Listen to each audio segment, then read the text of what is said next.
ఉన్న బంగారాన్ని విడిపించి ఆ రోజు ఆన్లైన్ రేటుకే మేము కొంటాం. Sharma gold company. నమస్తే, వెల్కమ్ టు సుమన్ టీవీ. నేను మీ యామ్ని. ప్రస్తుతం మనతో ఉన్నారు ప్రముఖ ఆధ్యాత్మికవేత్త, ప్రముఖ జ్యోతిష వాస్తు పండితులు మనతో సూర్యనారాయణ శర్మ గారు ఉన్నారు. గురుగారితో మనం మాట్లాడదాం. నమస్కారం గురుగారు. నమస్కారం అమ్మా, శుభం యాదవ్. గురుగారు, ఇప్పుడు రేవతి నక్షత్రంలో జన్మించిన వాళ్ళకండి అసలు వీళ్ళ స్వభావం ఏ విధంగా ఉంటుంది, అలానే వీళ్ళు పర్టికులర్గా ఒక రత్నం అంటూ ఏం ధరించాలి? రేవతి నక్షత్రం మనకేంటే చాలా విశిష్టమైన నక్షత్రం అమ్మ.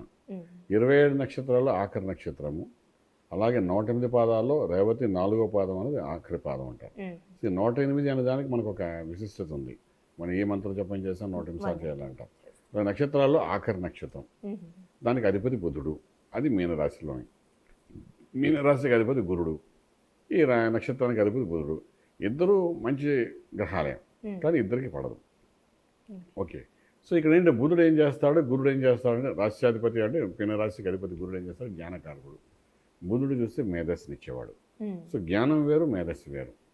సో ఈ మేధస్సు ఇచ్చేవాడు ఈ నక్షత్రాధిపతి అయినడానికి అధిపతి బుధుడు అన్నమాట. ఈ బుధుడు ఏం చేస్తాడంటే ఈ ప్రపంచంలో ఒక మేధస్సుతో ఏదైనా మనం పని చేస్తున్నామంటే దాని అంతటి కారకత్వం బుధుడు. అంటే ఫర్ ఎగ్జాంపుల్ మీకు చెప్తాను, చదువుకుంటాము, చదువు అంతా ఇచ్చేది గురుడు. దాన్ని మనం ఇంప్లిమెంటేషన్ చేస్తాం. మనం చదివిన చదువు ప్రాక్టికల్గా నాలెడ్జ్తోనే మనం ముందుకెళ్తాం. ప్రాక్టికల్ నాలెడ్జ్ చేయకపోతే మనకు ఆహారం దొరకదు. ఈ భూమి మీద పుట్టింది ఎందుకంటే ఏదైనా ప్రాక్టికల్గా చేస్తేనే మనకు అవతల డబ్బులు ఇస్తే మన ఆహారం తీసుకుని మనం జీవించడానికి అవకాశం ఉంది. సో ఈ ప్రాక్టికల్ నాలెడ్జ్ చేసేదంతా ఎవరంటే మేధస్సుతో చేయాలి. దానికి అధిపతి బుధుడు. సో ఈ రేవతి నక్షత్రాది అధిపతి అయిన బుధుడు చాలా ఇంపార్టెంట్ రోల్ ప్లే చేస్తాడు ఈ విశ్వంలో అన్నమాట. సో మనకు ఇంకా సులువుగా అర్థం అవ్వాలంటే బియ్యం అనేది జ్ఞానం అనుకోండి, అన్నంగా మార్చడం అనేది మేధస్సు అనుకోండి. ఆ బియ్యం అనే జ్ఞానం మనం తినలేం. ఎన్ని బస్తాలు ఇంట్లోనే మనం తినలేం. దాన్ని ఏం చేయాలి, నీళ్ళు వేయాలి, దాన్ని కొంచెం ఉడకబెట్టాలి. అంత చేస్తే అన్నంగా తాగిన తర్వాత హాయిగా తింటాం, ప్రశాంతంగా ఉంటే కడుపు బ్రహ్మాండంగా ఉంటే ఆరోగ్యంగా ఉంటాం. సో ఈ మేధస్సుకి అన్నది మనం అప్లై చేయకపోతే ఈ ప్రపంచంలో మనం ఏమీ చేయలేం. చాలామంది జ్ఞానం ఉంటుంది కానీ మేధస్సుని అప్లై చేయలేరు. స్కూల్ టాపర్ అంటారు, కాలేజ్ టాపర్ అంటారు. ఇంటర్వ్యూలోకి వచ్చేసరికి వాళ్ళేమో ఇంటర్వ్యూ సక్సెస్ కాలేదు, వదిలేసారంటారు. ఎందుకంటే ఇంటర్వ్యూ దగ్గరికి వచ్చినప్పుడు మేధస్సుని వాడాలి. ఈ స్కూల్లో టాపర్ కారణం ఎవరంటే గురుడు.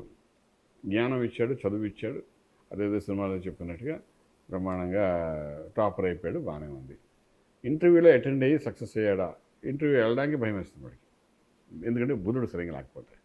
సో ఇలాగ మనకి ఏంటంటే ఈ రేవతి నక్షత్రం ఏంటంటే 108వ పాదం ఏదైతుందో ఎవరైతే పుడతారో వాడు ప్రపంచాన్ని ఏలే అంత గొప్పవాడు అవుతారంట.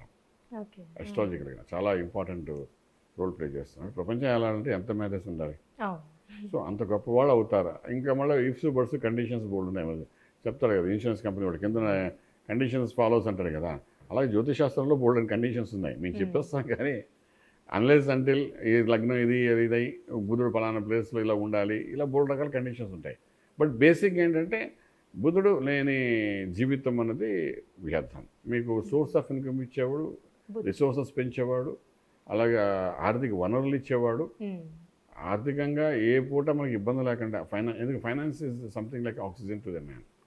అందరూ అంటారు మాకు డబ్బు ఏముందండి పర్వాలేదు అంటారు, కానీ డబ్బు లేనిది జీవితం జరగదు. ఇది లైక్ ఆక్సిజన్. సో ఆ డబ్బును క్రియేట్ చేసేవాడు బుధుడు. మనకి ఏదైతే ఆక్సిజన్ అనుకుంటున్నామో అది క్రియేట్ చేసేవాడు బుధుడు అనమాట. సో నక్షత్రాధిపతి బుధుడు కాబట్టి శ్లేష నక్షత్రంలో పుట్టిన వాళ్ళు ఆల్వేస్ ఏంటంటే వాళ్ళు ఎవరైనప్పటికీ ఒక వ్యాపార ధోరణితో ఆలోచిస్తారు. వాళ్ళకి వచ్చిన 100 రూపాయలతో సాటిస్ఫై అవ్వరు. ఇప్పుడు 1000 ఎలా చేయాలని ఆలోచిస్తుంటామట. సో దానికి తగ్గట్టుగా దశలు బాగుంటే they are the success person in this world అని చెప్పచ్చు మాట. అంటే ఇప్పుడు ఎక్కువగా ఏ రంగంలో రాణిస్తారండి నక్షత్రంలో జన్మించిన వాళ్ళు? బుధుడు యొక్క నక్షత్రం అంటే టాప్ టు బాటమ్ అన్నీ తీసుకోవచ్చమ్మా. ఫుడ్ ఇండస్ట్రీ అనుకోండి, ఫార్మా అనుకోండి, అగ్రికల్చర్, ఆర్గానిక్, ఇండస్ట్రియల్, తర్వాత సీడ్స్, పెస్టిసైడ్స్, కెమికల్స్, అంటే పవర్ ప్లాంట్, సోలార్ సిస్టమ్ సంబంధించింది, ఈ మీడియాకి సంబంధించింది, డిజిటల్ మార్కెటింగ్, సినిమా ఇండస్ట్రీ, అన్నిటికీ ఆశ్లేష నక్షత్రం అనేది బాగా పనిచేస్తుంది. అది ఆ నక్షత్రం పుట్టి ఆ నక్షత్ర బుధుడు వల్ల ఇవన్నీ జరుగుతుంటాయి అన్నమాట. ఇవన్నీ ఆల్మోస్ట్ 90% మన చుట్టుపక్కల ఉన్న మనం కనెక్ట్ అయి ఉన్న ప్రతి ఒక్కరి బుధుడు యొక్క ఇన్ఫ్లుయెన్స్ అనేది జరుగుతుంటాయి అన్నమాట. సో సొసైటీలో మనం ఆ బుధుడు యొక్క ఇన్ఫ్లుయెన్స్తోనే తిరుగుతున్నాం అన్ని చోట్లకి. ఫర్ ఎగ్జాంపుల్ ఇక్కడ మీరు వచ్చారు, ఏదో ఉద్యోగం ఒక రీల్ చేశారు, ఇప్పుడు నేను వీడియో పెట్టానంటే సోర్స్ ఆఫ్ ఇన్కమ్ కోసం పెట్టాను అంటే అన్ని చోట్ల బుధుడికి ఇన్ఫ్లుయెన్స్ అనేది ఉంటుంది. ఖచ్చితంగా ఉంటుంది, అందులో ఏమాత్రం సందేహం. ఇప్పుడు మనం మాట్లాడుతాం, ఈ వాక్శుద్ధి కూడా బుధుడు వల్ల జరుగుతుందన్నమాట. సో అలాంటి ఆశ్లేష నక్షత్రాధిపతి బుధుడు, అందులోని ఆశ్లేష అంటే అద్భుతమైన నక్షత్రం. ఆశ్లేష అనేది మంచి పవర్ఫుల్ నక్షత్రంగా చెప్తారు, లాస్ట్ నక్షత్రం కాబట్టి, బట్ నాట్ ది లీస్ట్ అంటారు. అలాగంటే లాస్ట్ అయినా లీస్ట్ అయితే కాదు, అది మంచి పవర్ఫుల్ నక్షత్రం అన్నమాట.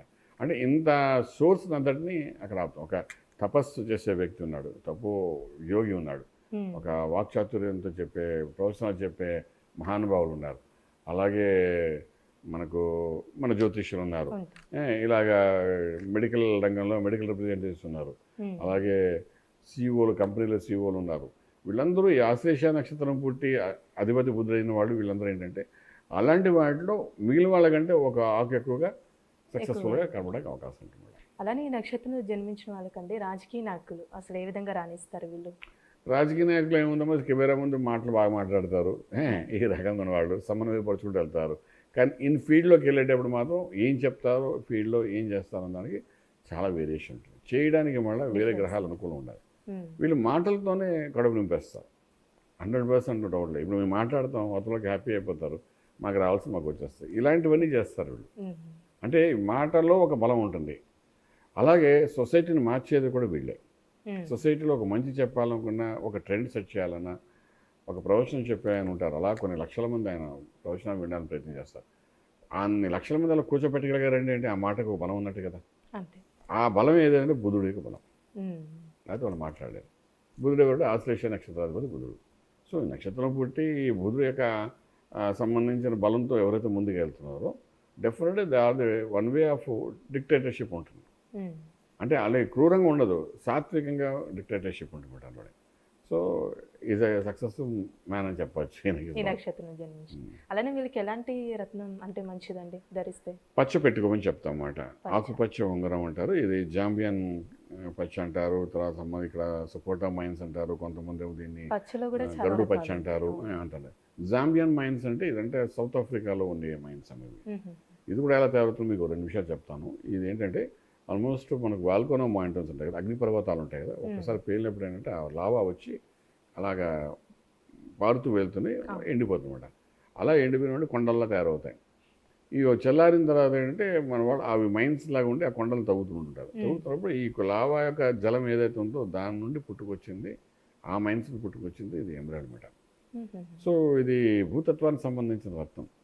ఎమరాల్డ్ అనేది చాలా పవర్ఫుల్గా పనిచేస్తుంటారు. సో ఇది జాంబియన్ పచ్చ అంటాం మేము, అలాగే ఇక్కడ వాళ్ళు గరుడు పచ్చ అంటారు. అది చాలా కాస్ట్లీ ఐటమ్ అంటే ఇది. మనం 6 క్యారెట్స్ 4 క్యారెట్స్ ఇలా మనిషి యొక్క జాతకాన్ని బట్టి ఈ నక్షత్రం వాళ్ళకి ఎందుకు పెట్టుకోవాలని చూసుకుని దాన్ని బట్టి, అంటే నక్షత్రానికి అధిపతి బుధుడు కాబట్టి పెట్టుకోవాలంటాము. అలాగే మిగిలిన అంశాలు కూడా ఎలా ఉన్నాయి, దశలు ఎలా ఉన్నాయి, అంతర్దశలు ఎలా ఉంది, గోచారం ఎలా ఉంది, ఇదంతా డిఫరెంట్ సబ్జెక్ట్. వాటిని కూడా దృష్టిలో పెట్టుకుని బేసిక్గా ఇది పెడతాం. ఇదేంటంటే మీకు చాలా వాళ్ళు కాన్ఫిడెంట్ లెవెల్స్ తగ్గేది బుధుడు వీక్ ఉండడం. ఇంకొకటి ఏంటంటే న్యూరో సిస్టమ్ అంతా కంట్రోల్ చేసేది బుధుడు, ఈ యొక్క ఆశ్లేష నక్షత్రాధిపతి అని బుధుడు అనమాట. సో మనం పెట్టేటప్పుడు మనం చూసుకోవాలి అస్ట్రాలజికల్గా ఈ నక్షత్రం లగ్నం అన్నీ చూసుకుని ప్రాపర్గా ప్లాన్ చేస్తే సక్సెస్ఫుల్ అయిపోతుందో చెప్తాం. చాలా చక్కగా తెలియజేస్తారండి, ధన్యవాదాలు. శుభం బియాలి. చూసారు కదండి, రేవతి నక్షత్రంలో జన్మించిన వాళ్ళకి ఎలాంటి రత్నం ధరిస్తే మంచిది గురుగారు మనకి తెలియజేశారు కదా. అలానే మీరు గురుగారిని సంప్రదించాలనుకుంటే స్క్రీన్ మీద కనిపిస్తున్న నెంబర్కి కాల్ చేసి గురుగారి యొక్క అపాయింట్మెంట్ అనేది తీసుకోవచ్చు. ఇలాంటి మంచి వీడియోస్తో మళ్ళీ మీ ముందు ఉంటాను. ధన్యవాదాలు.